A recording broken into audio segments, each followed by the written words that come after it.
There are stories, and then there are mythologies. Frank Herbert as Dune was never just a science fiction novel. It was a philosophical prophecy disguised as space opera, a story about empires, religion, power, human evolution, and the terrifying danger of placing faith into the hands of a single man. Because Dune understands something history keeps trying to forget. Every empire eventually loses its soul.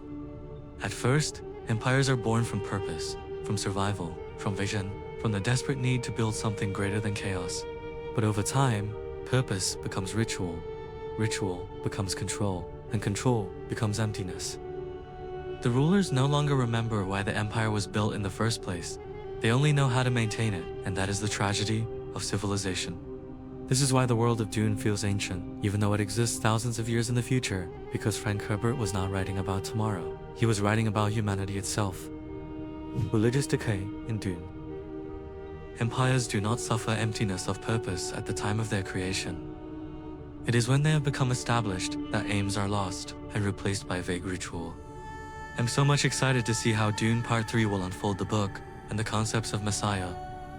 And perhaps nowhere is humanity more exposed in Dune than through religion itself. Because Frank Herbert understood something most stories avoid saying aloud. Religion can give people hope, but it can also become the perfect instrument of control. In the universe of Dune, faith is no longer entirely sacred. It has been studied, manipulated, engineered over centuries. The Bene Gesserit do not simply observe cultures, they shape them. They plant prophecies into vulnerable worlds, like seeds buried beneath sand, waiting for the right moment to bloom. The idea of the Mahdi, the Lisan Olgahib, the off-world savior. These beliefs were not entirely born from divine revelation. Some of them were manufactured, carefully designed so that one day, if necessary, a Bene Gesserit could use those myths to survive among the Fremen. And that is what makes Dune feel so disturbingly real. Because throughout human history, religion and power have often walked together. Empires understand something terrifying. If you control what people fear and what people worship, you control civilization itself. But Frank Herbert was far too intelligent to portray the Fremen as mindless believers. This is where Dune becomes deeply human. Not every Fremen fully believes. Some see signs, some see coincidence, some desperately want hope because suffering has consumed their entire existence. And others remain uncertain. Characters like Cheney become extremely important because they represent doubt inside a world drowning in prophecy. She understands the danger of blind faith. She sees how quickly people begin surrendering themselves to an idea larger than truth itself. And honestly, that skepticism may be one of the most human things in all of Dune. Because faith and doubt have always existed together. Civilizations survive through belief, but they also decay because of it. Over time, people stop questioning. Myths become institutions. Institutions become power structures.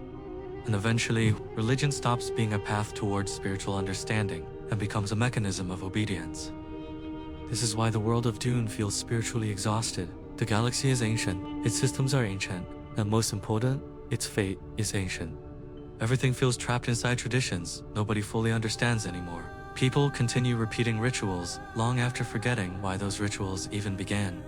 And that is the true decay Frank Herbert was exploring. Not simply the collapse of governments, but the slow erosion of meaning itself. The Imperium in Dune is not simply a government. It is the corpse of countless fallen ideas, stitched together into a machine that no longer understands its own existence. An empire fueled by spice, by prophecy, by manipulation, by fear. The great houses fight for control, while pretending to serve honor. The emperor speaks of peace, while preserving oppression. The Bene Gesserit manipulate bloodlines for generations, engineering religion as a political weapon. Even faith itself becomes engineered, and nowhere is this more terrifying than on Arrakis. The desert planet, a world abandoned by comfort, but purified by suffering. The Fremen are not weak people waiting for salvation. They are survivors shaped by the cruelty of nature itself. Every breath on Arrakis matters. Every drop of water becomes sacred. And through suffering, they evolved. Not technologically, spiritually. While the rest of the galaxy drowned itself in politics and luxury, the Fremen became sharper, stronger, more connected to survival, instinct, prophecy, and belief. But this is where Frank Herbert becomes dangerous. Because Dune is not celebrating the idea of a messiah. It is warning us about one. Paul Atreides is introduced like a hero. He is young, gifted, intelligent, and compassionate, but also the perfect protagonist. And that is exactly the trap. Frank Herbert understood something terrifying about humanity. People desperately want to believe in chosen ones. Like if you look throughout history, civilizations have always searched for messiahs. Someone who could remove uncertainty from existence. Someone who could carry pain for them. Someone who could transform chaos into meaning. Concepts like the Mahdi, the Lisan al-Gaib, the Chosen One. But Dune asks a horrifying question.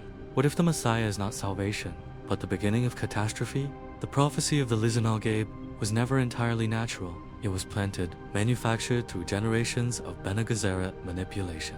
Religion became strategy, myth became politics, and Paul steps directly into that myth, not because he fully believes in it, but because survival demands it. This is what makes Dune different from almost every fantasy story ever written. Most stories treat destiny as beautiful. Dune treats destiny like a prison. The more Paul sees the future, the less human he becomes. Prescience slowly destroys uncertainty, and uncertainty is what makes humans alive. I think Frank Herbert believed evolution was not simply physical. Humanity evolves through pressure, through pain, through adaptation. That is why the people of Dune fear artificial intelligence. Like in this universe, long before the events of the story, the humanity fought the Butlerian Jihad, which is a war against thinking machines. And after surviving it, the humanity made a terrifying decision. They would never allow machines to think for them again. And honestly, I would have done the same. So instead, humans forced themselves to evolve. Mentats replaced computers. The Bene Gesserit mastered body and consciousness. Navigators mutated through spice consumption to fold space itself. In the Dune universe, the human mind becomes the technology, and that idea changed science fiction forever. But perhaps the most haunting part of Dune is how accurately it understands political power. Like empires do not collapse because they are weak, but they collapse because they become spiritually empty. The leaders become disconnected from suffering. The systems become obsessed with preserving themselves, and eventually, power itself becomes a religion. Frank Herbert saw this pattern everywhere in history. Rome, colonialism, religious empires, modern politics. Dune was never about space. I mean, it is, but it is more about cycles, more about the rise of leaders, the worship of leaders, and the destruction caused by leaders. And I guess this is why Dune Messiah becomes so much important in current time. And also may become the most devastating chapter in Denis Villeneuve's adaptation. Because Dune Messiah destroys the illusion. It takes the victorious ending of Dune and exposes the horror beneath it. Paul wins, and the universe suffers for it. Billions die in holy war carried out in his name, not because Paul desired genocide, but because once people transform a man into a god, the control automatically disappears. Frank Herbert himself was disturbed that many readers viewed Paul as a traditional hero.